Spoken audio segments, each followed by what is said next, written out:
हरे भरे खेतों और आम के बगीचों से घिरे बिहार के एक छोटे से गांव सोनपुरा में मीरा नाम की लड़की रहती थी।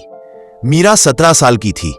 उसकी आंखों में सितारे चमकते थे क्योंकि उसके सपनों में रोशनी थी, एक ऐसी रोशनी जो उसके गांव की अंधेरी गलियों तक पहुंचनी थी। हर सुबह वह सूरज के साथ उठती, पानी भरती, मां के साथ रोटियां बेलती और फिर स्कूल की ओर निकल जाती। उसका बैग पुराना था, चप्पल फटी हुई थी, पर उसका हौसला अब भी नया था। मीरा की आंखों में बस एक ही सपना था, नर्स बनना, ताकि गांव की औरतों को अस्पताल के चक्कर न काटने पड़े। उसकी टीचर सीमा मैम हमेशा कहती, मीरा, जब किसी के अंदर सच्चाई और सेवा का भाव होता है तो खुद भगवान भी रास्ता बनाते हैं। लेकिन शायद जिंदगी को किसी के इरादों की परवाह नहीं थी। एक दिन उसके पिता ने कहा, मीरा, शहर में तेरी बुआ के जानने वाले हैं, अच्छा रिश्ता आया है, अब तू बड़ी हो गई है, तेरा घर बसाने का वक्त है। मीरा के हाथ से किताबें गिर गईं। पापा, मैं शादी नहीं करना चाहती, मुझे नर्स बनना है। पर बात पूरी होने से पहले ही उसके पिता ने गुस्से में कहा, लड़कियों के सपने घर के अंदर अच्छे लगते हैं, अस्पतालों में नहीं। उस रात मीरा ने बहुत रोया।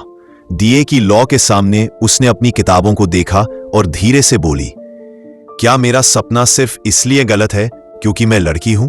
दिन गुजर गए, शादी तय हो गई, बारात आई और मीरा की जिंदगी की किताब जैसे बंद हो गई। उसका नया घर शहर के बाहरी हिस्से में था, जहां ऊंची दीवारें और नीची सोच दोनों मौजूद थी। सास सख्त थी, पति सत्यम चुप रहने वाला इंसान। मीरा अब सुबह से रात तक बस घर के कामों में उलझी रहती, पर उसके अंदर का सपना कहीं बुझा नहीं था, बस राख के नीचे दबा हुआ था। एक दिन जब सत्यम बीमार पड़ा और डॉक्टर देर से आया, तो मीरा ने खुद उसके लिए दवा तैयार की। वह बच गया। उस दिन सत्यम ने पहली बार मीरा से पूछा, तुम्हें इतना सब कैसे आता है? मीरा ने हिचकिचाते हुए कहा, मैं नर्स बनना चाहती थी। सत्यम कुछ देर चुप रहा, फिर धीमे से बोला, शायद वक्त ने तुम्हें रोक दिया, लेकिन मैं नहीं रोकूंगा। उसने मीरा के लिए एक पुराना मोबाइल खरीदा और बोला, ऑनलाइन पढ़ाई शुरू करो, मैं खर्चा संभाल लूंगा। धीरे धीरे मीरा ने YouTube से नर्सिंग की बेसिक ट्रेनिंग सीखनी शुरू की। रात में जब सब सो जाते, वह स्क्रीन की हल्की रोशनी में नोट्स बनाती। शुरुआत में सास को यह सब पसंद नहीं आया। घर की औरतें किताबें नहीं पढ़ती, दाल गलाती है। पर सत्यम हर बार कहता, अम्मा, यही तो घर की रोशनी है। कई महीनों की मेहनत के बाद मीरा ने सरकारी नर्सिंग परीक्षा पास कर ली। जब उसका नाम लिस्ट में आया तो उसने कांपते हाथों से पति को बताया। सत्यम की आंखों में गर्व के आंसू थे। मैंने कहा था ना, तू ही हमारी रोशनी है।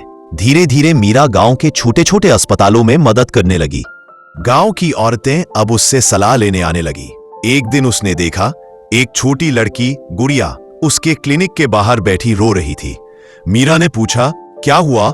गुड़िया बोली, मां कहती है मैं बड़ी होकर बस घर संभालूंगी, पढ़ने की क्या जरूरत। मीरा मुस्कुराई, उसके सिर पर हाथ फेरा और बोली, एक दिन मैं भी ऐसा ही सुनती थी, लेकिन देखो मैं आज यहां हूं। जब दुनिया कहे मत चल, तब बस एक कदम और बढ़ा देना, वही तुम्हारा असली सफर होगा।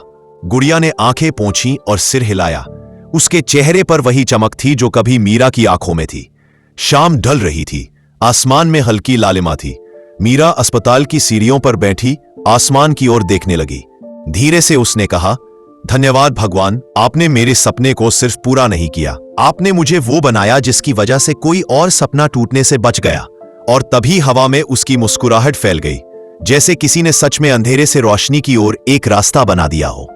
इस कहानी से हमें यह सीख मिलती है कि जब किसी और के लिए रोशनी जलाने की चाह दिल में होती है, तो भगवान खुद तुम्हारे लिए सूरज उगाता है। लड़की होना कोई रुकावट नहीं, बल्कि वो ताकत है जिससे दुनिया को नया आकार मिलता है।